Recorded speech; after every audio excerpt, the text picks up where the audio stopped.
그에게 회개할 기회를 주었을 때 자기의 음행을 회개하고자 하지 아니하는도다. 그러자 내가 그를 침상에 던질 터이요 또 그와 더불어 가늠하는 자들도 만일 그의 행위를 회개하지 아니하면 큰 환난 가운데 던지고 같이요. 또 내가 사망으로 그의 자녀를 죽이리니 모든 교회가 나는 사람의 뜻과 마음을 살피는 자인 줄 알지라. 내가 너희 각 사람에게 행위대로 갚아주리라. 아멘. 누가복음 17장 세 번째 본문은 누가복음 17장 16절부터 누가복음 17장 16절 125쪽입니다. 신약성경 누가복음 17장 16절부터 19절까지 말씀 한 절씩 있습니다. 예수의 발 아래 엎드려 감사하니 그는 사마리아 사람이라. 예수께서 대답하여 이르시되 이럴 사람이 다 깨끗함을 받지 아니하였느냐 그 아우는 어디 있느냐 이 이방인 외에는 하나님께 영광을 돌리러 돌아온 자가 없느냐 하시고 그에게 이르시되 일어나 가라 내 믿음이 너를 구원하였느니라 하시더라. 아멘. 한 번 더 봅니다. 갈라디아서 5장 갈라디아서 5장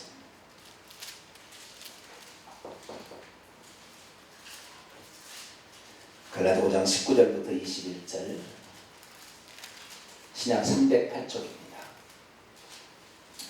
갈라디아서 5장 19절부터 21절까지 말씀입니다.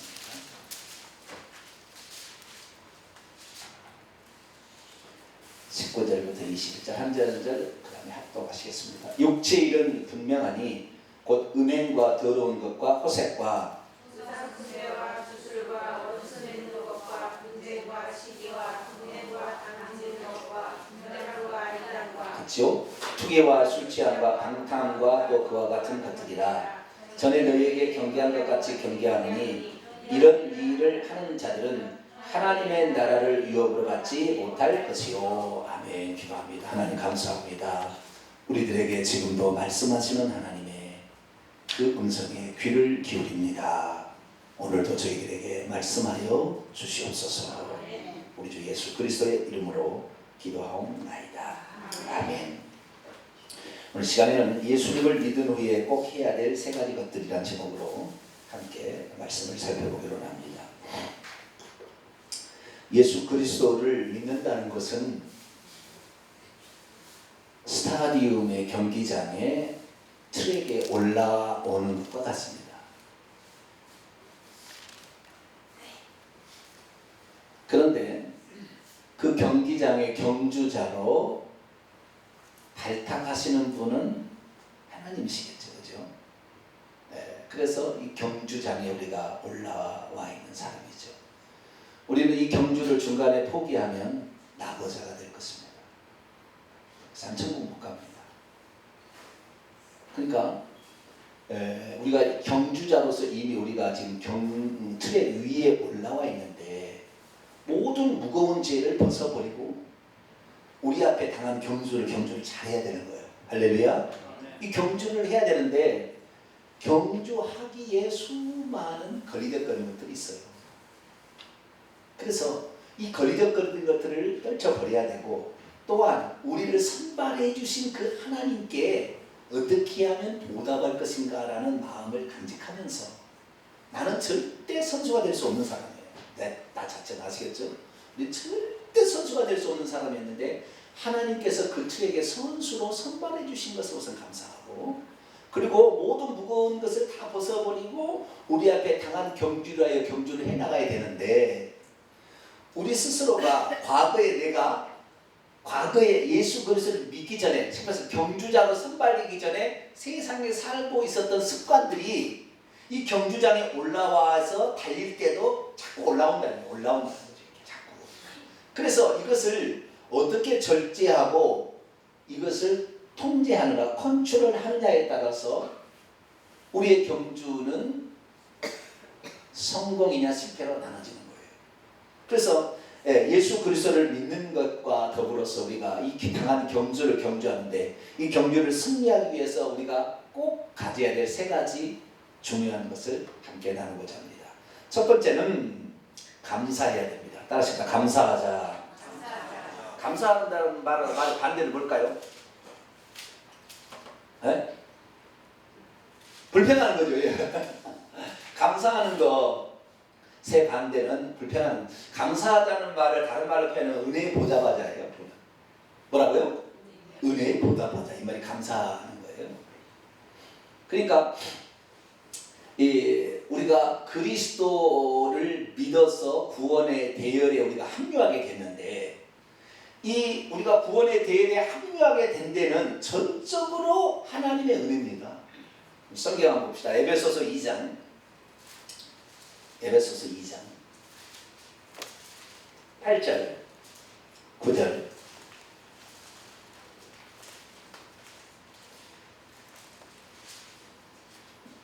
에베소서 2장 8절로 9절 같이 읽습니다. 시작. 너희는 그 은혜에 의하여 믿음으로 말미암아 구원을 받았으니 이는 너희에게서 난 것이 아니요 하나님의 선물이라. 행위에서 난 것이 아니니 이는 누구든지 자랑하지 못하게 합니다. 본문을 지금합니다. 왜냐하면 너희는 그 은혜로 말미암아 믿음을 통하여 구원을 받기 때문이니 이는 너희로부터 난 것이 아니요 하나님의 선물이라. 행위로부터 난 것도 아니니 이것은 누구든지 자랑지 못하도록 하려는 것이라. 이게 원문의 직역입니다. 원문의 직역.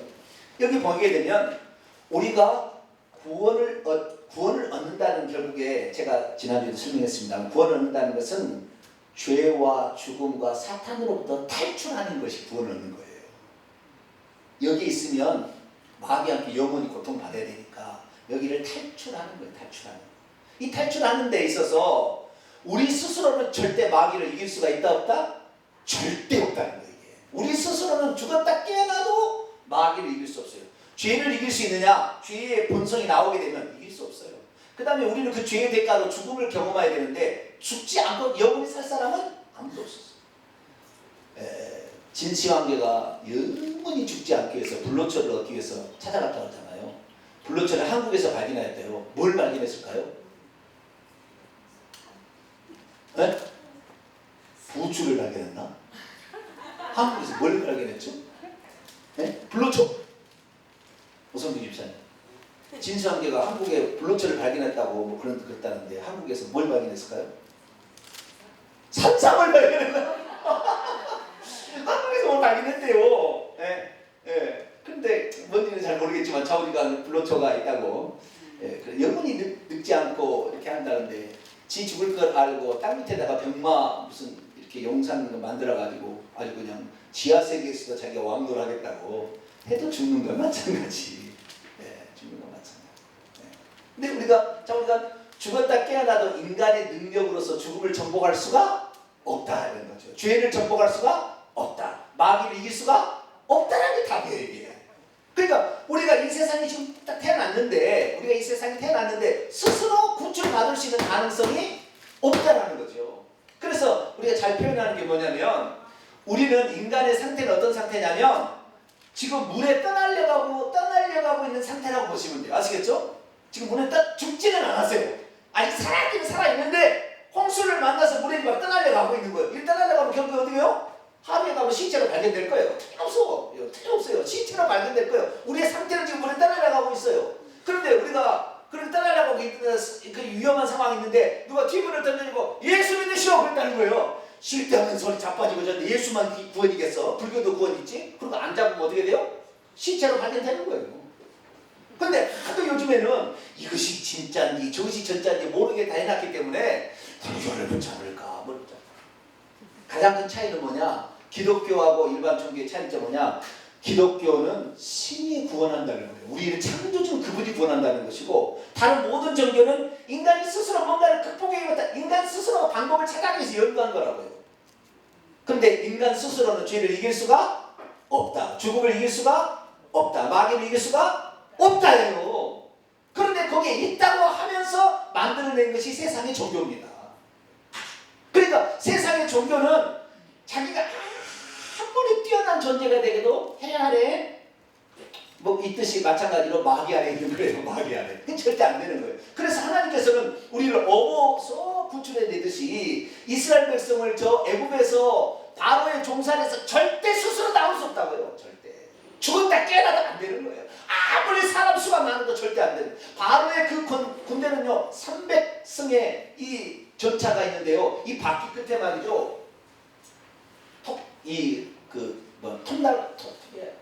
칼 톱날 같은 게 달려 있어요. 그래서요 이게 돌아가면서 다다다다 가잖아요. 가잖아. 앞에 있는 것을 막 말이 밟아서 죽이고요. 말이 피해서 가게 되면은 그 톱날이 옆에 쭉 나와 있는데 그 톱날이 갈아버리면서 따르륵 하면 이게 잘라져 버려요. 이게. 그런 전차부대가 한번 지나가면 쏙대밭이 되는 겁니다. 이게. 그게 무서운 거라고요. 그 애굽에 있는데 애굽에서 살아나올 방법은 없습니다. 그래서 하나님께서 그들을 10개 재앙으로 치신 것이에요. 내놓으라고 내 백성 내놓으라고. 하나님만이 하실 수 있는 거지. 아무리 위대한 모세가 나와도 모세가 무슨 했습니까? 심부름 것만 했지. 모세가 뭐 재앙 하나 내릴 수 있습니까? 못 내리잖아요. 그렇듯이 우리가 구원받는 것은 우리가 구원받기 위해서 처음 시작은 하나님이 다 해주시는 겁니다. 할렐루야. 그래 하나님이 해주셔서 내가 구원의 대열에 참여했다는 것을 우리는 감사하는 것이 이제 구원받은 우리가 해야 될 첫 번째 일입니다. 그래서 우리가 감사를 해야 되는데 사실 기독교들 보면 감사가 별로 없는 것 같아요. 보면 감사. 우리 스스로 절대 빠져나올 수 없는 그런 상황에서 우리가 빠져나왔는데 이것에 대한 감사가 너무 부족한 거예요. 성경을 한번 보겠습니다. 역대하 32장. 역대하 32장. 35절.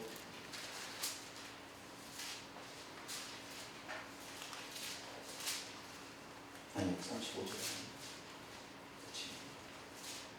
26절. 죄송합니다. 역대하 32장 26절. 24절부터 26절까지 다 읽어야 되겠어요. 역대하 32장 24절에서 26절까지 말씀 한번 읽어봅시다. 시작. 그때에 히스기야가 병들어 죽게 되었으므로 여호와께 기도하며 여호와께서 그에게 대답하시고 또 이적을 보이셨으나 히스기야가 마음이 교만하여 그 받은 은혜에 보답하지 아니하므로 진노가 그와 유다와 예루살렘에 내리게 되었더니 히스기야가 마음의 교만함을 뉘우치고 예루살렘의 주민들도 그와 같이 하였으므로 여호와의 진노가 히스기야의 생전에는 그들에게 내리지 아니하니라. 여기 보니까 히스기야가 병으로 죽게 되었어요.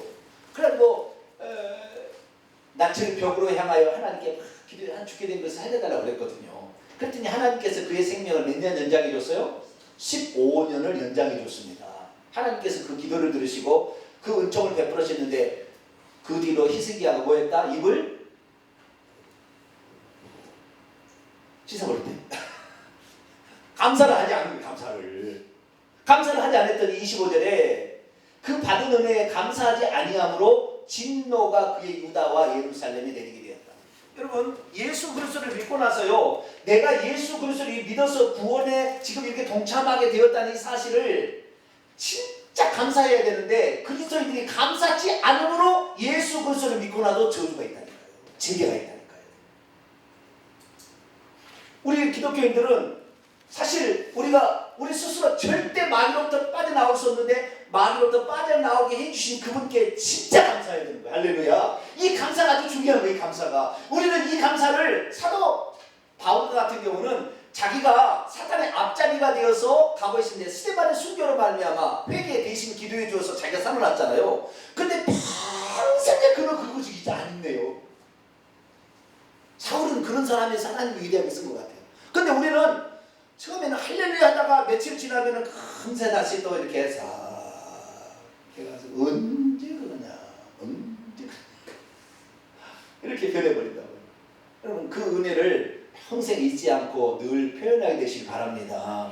그래서 그걸 자주 잊어버리니까 주일날 목사님의 설교를 통하여 깨우는 거예요. 아 그래서구나 이거 하는 거예요. 그래서 우리는 이 감사를 해야 되는데 이 감사가 얼마나 중요한지 예수님께서 10명의 문둥병자를 고쳐줬대요. 근데 문둥병자들은 당시에 같이 살 수가 없어요.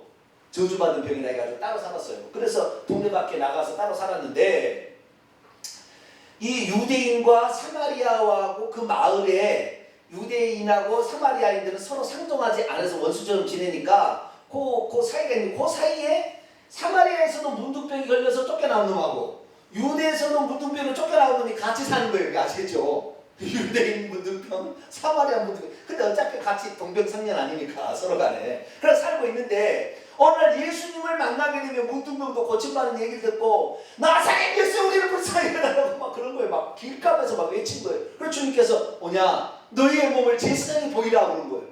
그 제사장이 보이라는 것은 옛날에 문둥병이 들게 되면 그 제사장이 문둥병에서 나았는지 안 나았는지를 진찰해 줍니다. 그래서 나았으면 이제 그 정결례를 행해서 너희가 정상적으로 복귀하라 그런 명령을 내리거든요. 이게 제사장이 가보라는 것은 네가 나을 것이라는 거예요. 그래가지고 이 10명의 문둥병자가 제사장에 가고 있는데 나은 거예요. 이게 가면서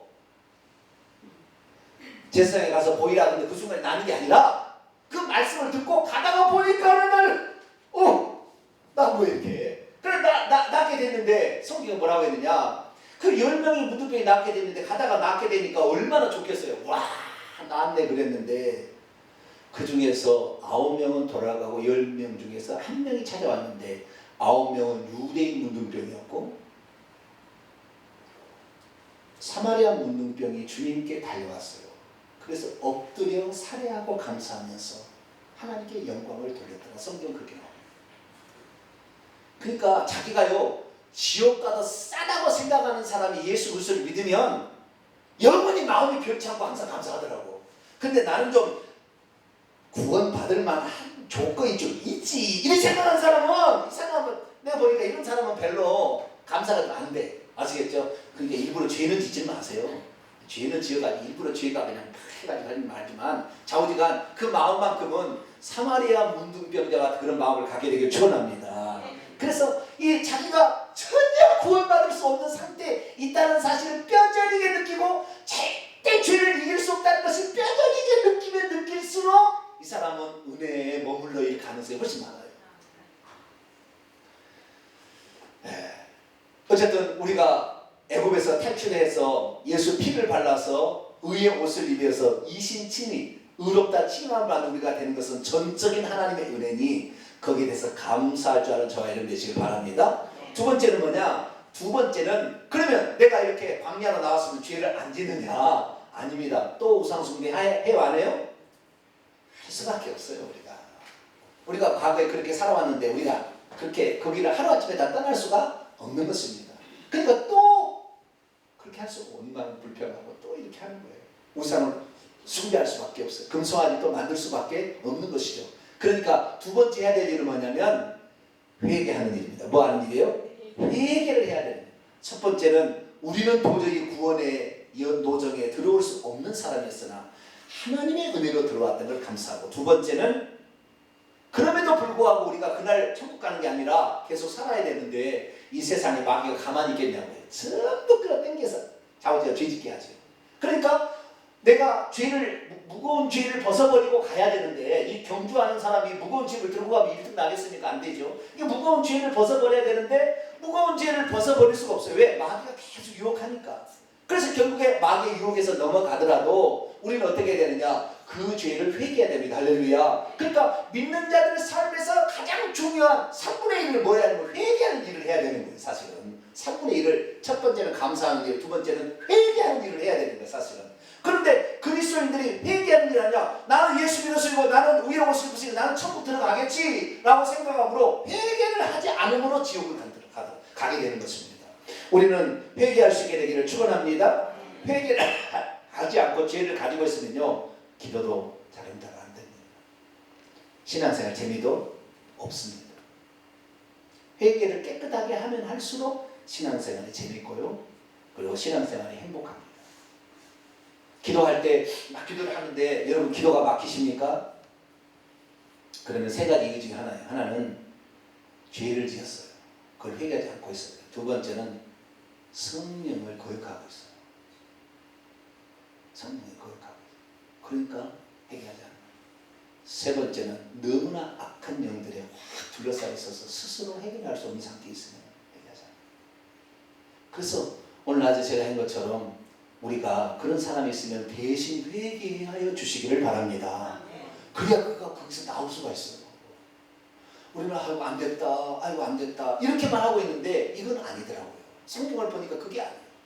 우리가 먼저 깨달은 사람이 그것을 대신 회개라도 해주게 되면 그 사람이 거기서 빠져나올 수 있는 기회를 하나님이 그에게 주는 겁니다. 할렐루야. 그렇기 때문에 우리가 나 자신도 회개됐지만 다른 사람도 대신 회개하여 주기를 바랍니다. 그래서 우리가 예수 그리스도를 믿고 나서 해야 되는 감사를 항상, 그래서 감사하는 일이 무엇인지 항상 생각해 봐야 돼요. 그래서 감사. 그래서 제가 명령과 선포할 때도 맨 처음에 뭐예요? 감사와 회개를 먼저 하잖아요. 그죠? 감사와 회개를 먼저 하는 거예요.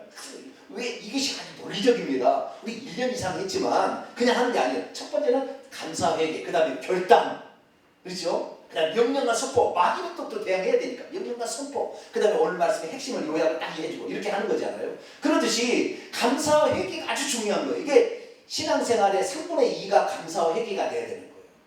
그 다음에 마지막 뭐냐? 이 마지막이 우리의 성품을 고치는 겁니다. 뭐요? 성품을 고쳐야 돼. 뭘 고쳐야 된다고요? 심보를 고쳐야 됩니다. 제가 뭘 고쳐야 됩니까? 그러면 심보를 고쳐야 됩니다. 성품이라니까 너무 좋은 말 해가지고 잘 이해가 안 가는 것 같은데 제가 뭘 고쳐야 됩니까? 그러면 심보를 고쳐야 된다 이렇게 합니다. 뭘 고쳐야 된다고요? 심보를 고쳐야 돼요. 심보를 고쳐야 돼요. 이게 심보가 안 고쳐지잖아요. 심보가 안 고쳐지면 사탄 마귀의 포로에서 해방되기 안 됩니다. 여러분. 그러니까 심보를 고쳐야 된다는 건 뭐냐면 하나님께서 맨 처음에 마음을 창조했을 때 그 마음은 마음 심지 않습니까? 마음 보따리인데 이 성품은 좋은 성품이었을까요? 악한 성품이었을까요? 좋은 성품이었어요. 자, 마태복음 11장에 보겠습니다.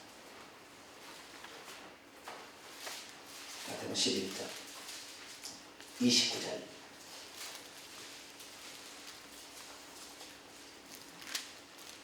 마태복음 11장 29절 있습니다. 시작.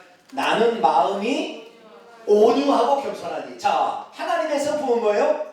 온유하고 겸손하니. 모세는 모든 지면의 사람보다 그 마음이 온유함이 승하더라. 그런 얘기 하잖아요. 온유함.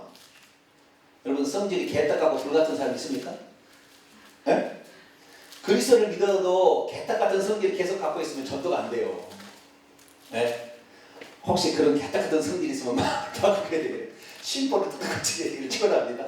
예수 믿는 것은 그걸 고치는 거예요. 그걸 고쳐야 되는 거예요. 어떻게? 온유한 마음으로 고치고요. 겸손한 마음. 사람은 우쭐하게 돼 있어요. 얼라라고 돼 있다니까요. 계속 그렇게 돼야 돼요. 그래서 하나님의 마음은 항상 겸손하고 온유함이에요. 근데 왜 이걸 하느냐? 예수님이 그렇다 했잖아요. 근데 예수님이 뭐요? 하나님께서는 누구의 형상대로 사람을 지었나요? 하나님의 형상과 모양대로 사람을 지었다 이렇게 얘기합니다. 그렇죠? 제가 조금 더 많이 나가는 얘기를 할게요. 이 얘기는 내가 한 번도 해본 적이 없는 이야기입니다. 그러나 가능성이 아주 많은 이야기를 할게요. 자, 창세기 1장 넘어갑니다.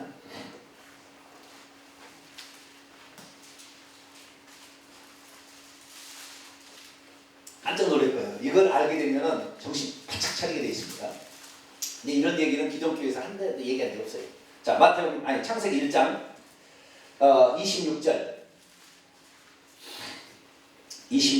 27절까지 있습니다. 시작. 하나님이 이르시되 우리의 형상을 따라 우리의 모양대로 우리가 사람을 만들고 그들로 바다의 물고기 하늘의 새와 가축과 온 땅과 땅에 기는 모든 것을 다스리게 하자 하시고 하나님이 자기 형상 곧 하나님의 형상대로 사람을 창조하시되 남자와 여자를 창조하시고 여기에 우리의 형상을 따라 우리의 모양, 이게 하나님 형상과 모양이잖아요. 여기 하나님은 엘로힘으로서 복수형을 취하고 있습니다.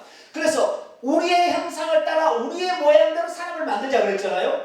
그럼 여기 우리가 누구냐? 우리가 기존의 해석은 어떻게 왔느냐? 하나님은 성부와 성자와 성령으로 존재하기 때문에 우리의 형상과 모양대로 지은 것은 성부와 성자와 성령 하나님의 성품, 그 형상을 따라 만든 것이라고 해석해 왔어요.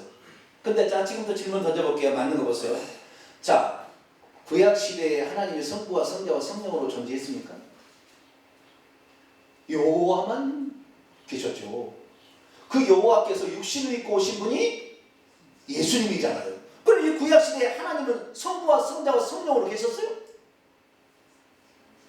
그렇게 안 계셔서 하나님 한 분으로 계시고 있대. 아시겠죠? 신약시대에 들어와서 처음으로 하나님이 하늘에 계시고 땅에 계신 두 개를 보게 된 거예요. 우리가 아시겠죠? 물론 하나님은 무소부지하기 때문에 동시존재가 가능하지만 그러나 육신을 입고 마리아의 태백민으로 오신 예수님을 통하여 하나님을 보게 됐으니까 하늘에 계시고 땅에 계신 두 분의 하나님을 보게 된 거예요. 그런데 예수님께서 다시 올라가셔서 부활하신 다음에 그 보좌에 앉아 계시기 때문에 지금 천국에 가면 하나님이 한 분이다, 두 분이다, 세 분이다? 한 분이잖아요. 그렇죠? 그러니까 여기에 사실 따지고 보면 하나님은 한 분으로 나오는 것이지 두 분은 나오지 않아요. 아시겠죠? 세 분은 나오지 않는 그런 상태입니다. 그럼 여기서 하나님이 말씀하시기를 자 우리의 형상을 따라 그럼 분명히 복수잖아요. 우리는 개인이 아니잖아요. 나의 형상을 따라가 아니잖아요. 우리의 형상을 따라 우리의 모양대로 사람을 만들자 그러면 누구의 모양과 형상을 따라는 거예요? 하나님도 무조건 포함은 되겠죠. 하나님 말씀하셨으니까 우리의 형상대로. 자 나하고 진주하고 이현수 권사님하고 셋이 있어요. 자, 우리의 형상을 따라 우리의 모양대로 사람 만든다. 세 사람은 있으면 나도 너도 이렇게 세 사람 다 들어가잖아요. 그럼 나 혼자 있는데 우리의 모양을 따라 그건 말이 되면 안 돼요. 안 되죠. 그거는 분명 두 사람 이상 뭐가 있는 거예요. 아직도 인격체가 있는 거예요. 결국에 여기에 우리는요 하나님과 천사입니다. 하나님께서 맨 처음에 인간을 창조하기 전에 누구를 창조했어요? 천사를 창조했어요. 그 천사들이 이미 있는 상태에서 천지를 창조합니다. 욥기서 38장에 보면 다 나와요. 이미 하나님 천사들이 있는 상태에서 하나님 우주 만물을 창조하세요. 그리고 그때 천사들이 기뻐서 춤추고 노래하고 그럽니다. 그래서 우리의 형상과 모양대로 지었다는 것은 하나님만 자유의지 있는 것이 아니라 천사도 자유의지를 가진 존재로 만든 자유의지를 가진 또 다른 존재를 만들자고 만든 거예요. 그러니까 그 인간의 성품 속에서 인간의 성품은 하나님의 성품만 들어가는 것이 아니라 타락할 수 있는 성품도 들어가 있는 거예요. 그 안에 천사가 타락했잖아요. 하나님은 타락해요? 안 타락해요? 절대 안 타락하지. 우리가 하나님의 형상과 모양대로만 나의 형상과 나의 모양대로만 지었다고 한다면 우리는 절대 타락하지 않아요. 왜? 하나님은 절대 타락하지 않을 거거든. 피조물이 타락하는 것이 창조주가 타락하지 않는 거잖아요. 아시겠죠? 그러니까 하나님의 형상과 모양대로 지었을 때 그때 우리의 형상과 모양대로 할 때 하나님의 형상인 엘로힘이란 말은 나중에 시편 81편을 읽어보게 되면 시편 84편을 읽어보게 되면 엘로힘 천사도 엘로힘이라고 딱 나와요. 천사도 엘로힘이라고 부른다니까 하나님이라고 불렀다니까요. 과거에. 그러니까 천사의 모양도 같이 들어가고 사람은 하나님의 형상대로 들어간 거예요. 그래서 하나님의 형상은 마음이 온유하고 겸손해서 절대 타락하지 않아 이건. 근데 천사는 뭐요? 자유의지를 가지기는 가졌지만 하나님이 아니니까 타락할 수가 있는 그 성품이 있는 거예요. 그래서 인간은 하나님의 우리의 형상과 모양대로 지음으로 말미암아 피조물인 천사의 성품까지도 들어왔기 때문에 그 천사의 습성을 드러내는 거예요. 하나님의 성품만 지어졌다면 그러지 않은 거죠. 자, 우선 하나 더 봅시다. 고린도후서 4장. 처음 하는 얘기를 해서 여러분 너무 당황할 수도 있어요. 지금 설명을 조금 더 해야겠습니다. 고린도후서 4장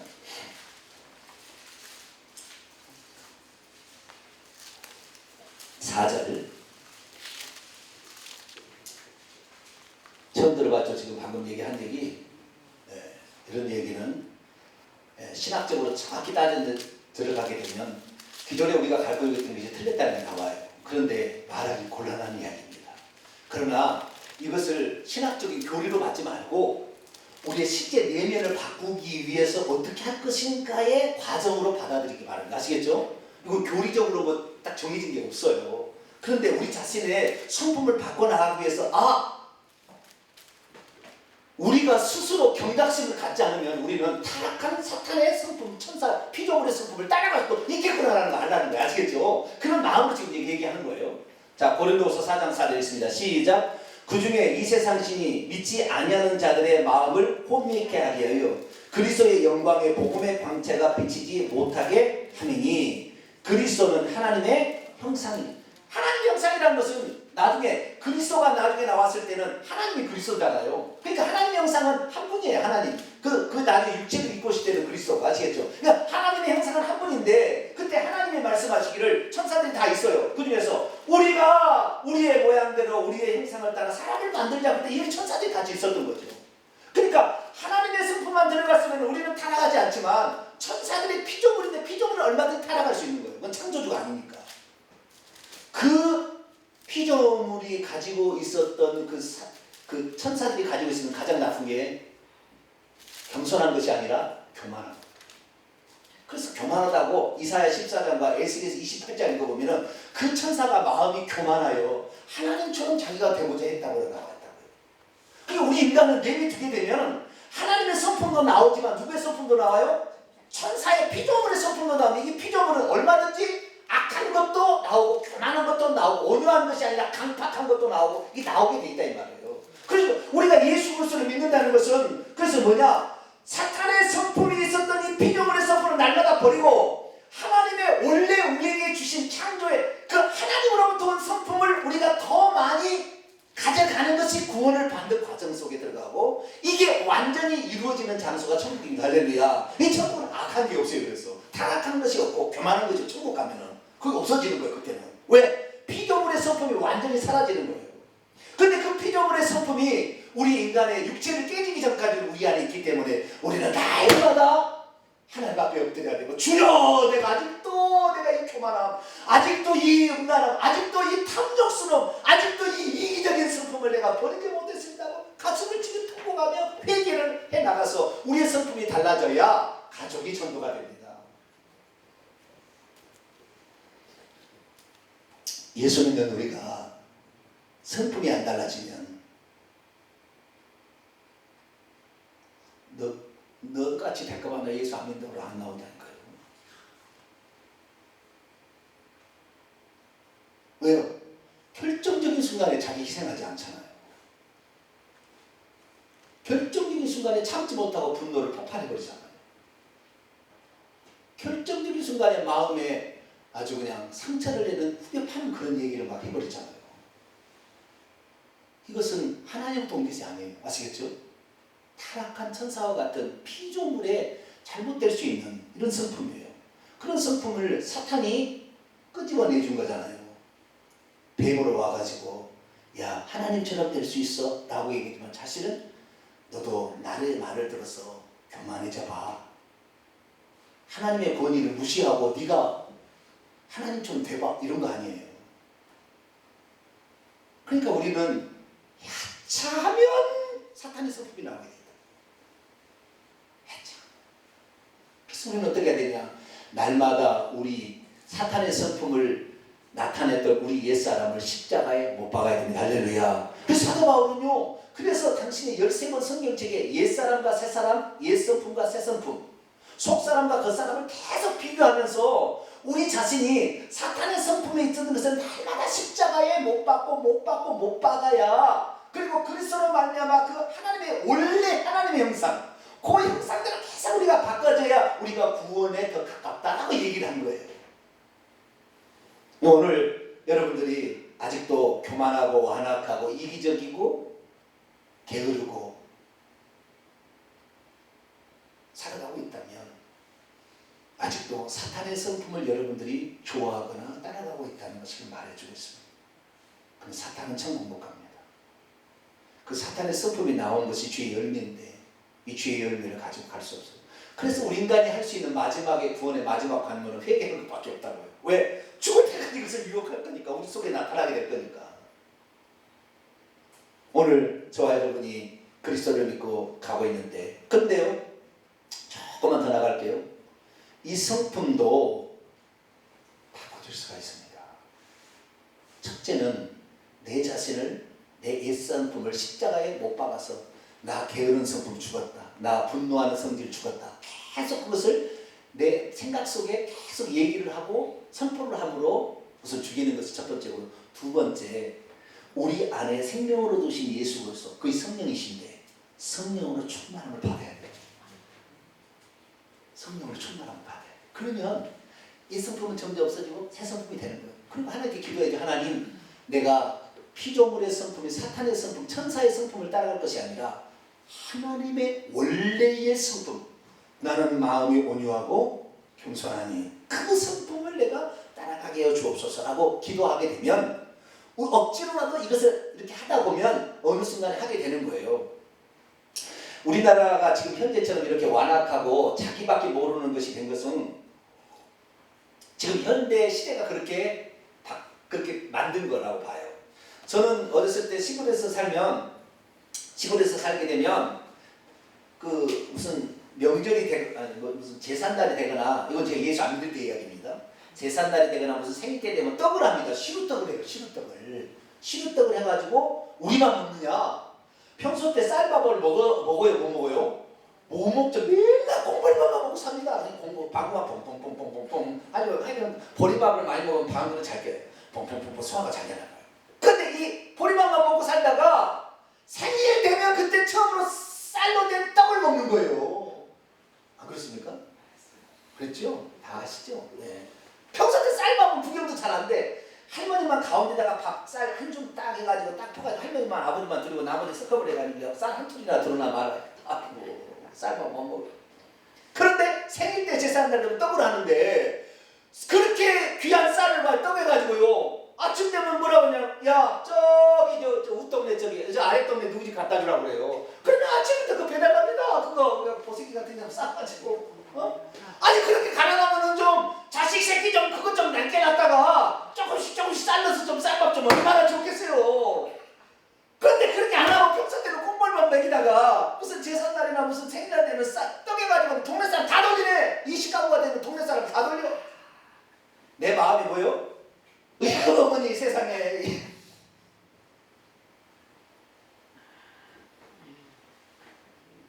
그런데 그렇게 함으로써 우리는 어려워도 같이 기쁨과 슬픔을 나누는 우리 조상들의 그런 지혜가 있었어요. 그러니까 슬플 때 같이 슬퍼하고 기쁠 때 같이 웃어줄 수 있는 그런 마음이 됐는데 지금 이웃집에서 강도가 저 죽어가도 아이고 나 무서워서 안 가본다니까 지금. 그렇잖아요. 길 가는 놈 청소년들 담배 분다고 해봐요. 오다가 죽을 수가 있으니까 절대 얘기 안 하잖아요. 모른 척 하잖아요. 지금 시대가 그런 시대가 돼버렸어요 지금. 네. 지금 참 너무나 안 좋은 시대. 그런데 옛날에는 그런 좋은 성품들이 있긴 있었다는 거죠. 이것은 창조된 성품이니까. 그래서 우리는 어떻게 해야 되느냐? 날마다 하나님께서 원래 우리에게 주는 베풀며 살고 배려하고 약한 자를 도와주는 이런 좋은 성품, 할렐루야. 이런 성품, 분명히 여기는 성품이잖아요. 이런 성품을 내가 개발할 수 있도록 우리가 노력하게 될 때 우리는 점차적으로 하나님을 닮아가는 사람이 될 것이고 그런 마음을 지닌 사람을 보고 예수 믿겠다 한다는 거죠. 정리하겠습니다.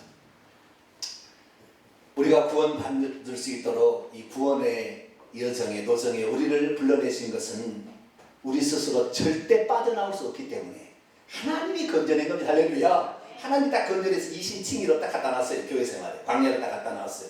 그러면 여기에서 어떻게 되느냐? 우리는 절대 마귀로부터 애굽에서 바로 손으로 벗어날 수 없었는데 하나님이 처벌해가지고 마귀 처벌해가지고 우리를 건져냈다는 사실을 잊지 말아야 돼. 아시겠죠? 그래서 죄를 내가 많이든 적게든 간에 항상 오직 하나님의 은혜 안에서 내가 여기에 지금 이 교회 생활 할 수가 없다 생각하시고 감사할 수 있게 되기를 축원합니다. 그 다음에 두 번째는 그렇게 가지만 사단이 가만 내버리지 않아. 끝까지 가라고 경주하라고. 그냥 계속 죄를 유혹하니까 혹시 넘어지면 회개할 수 있게 되기를 축원합니다. 보다 더 근본적인 세 번째인데요.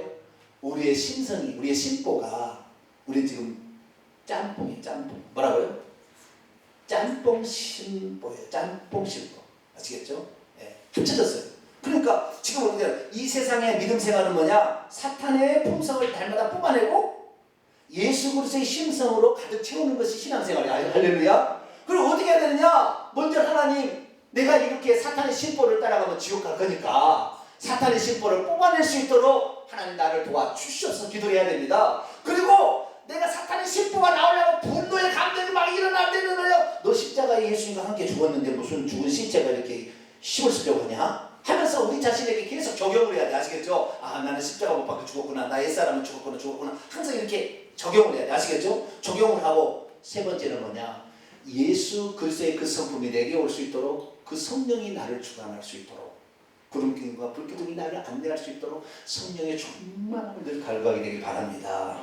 그렇게 살다 보면 어느 순간에 내 심보가 바꿔지게 되는데 후천적으로 터득한 그 심보도 자손에게 나중에 물려줍니다.